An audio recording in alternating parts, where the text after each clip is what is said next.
step back and examine your belief, why you listen to your belief so much, and why you acting with your belief.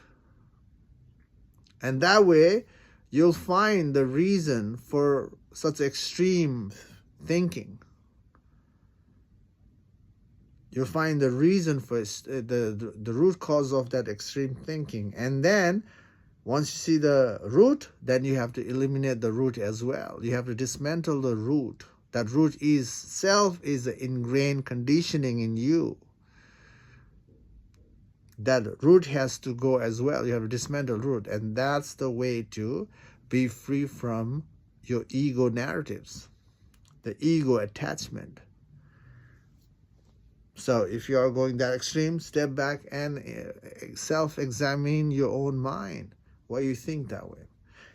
And everybody needs to re-examine their belief, because the belief itself is making people struggle, make people move in such a way that people don't even know that their own thinking and their own action is limiting their life,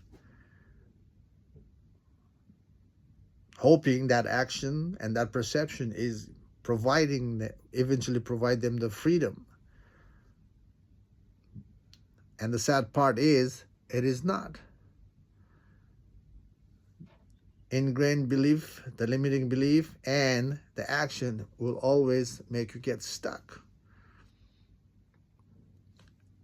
When it comes to spirituality, all belief makes you get stuck. And freedom is not a belief. Truth is not a belief.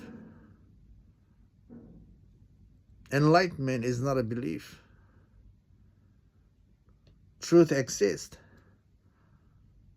Awakening occurs. Freedom, true freedom exists.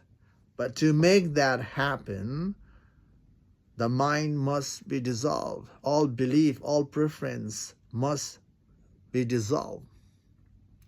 And how to make the ultimate dissolution of the mind or the ego is the work of dismantling the mind. Self-inquiry. Self-inquiry is a thorough approach to understand the nature of the mind and eventually dissolve the mind. The ultimate dissolution happens when you ask yourself, who am I? And that who am I makes you catch yourself. And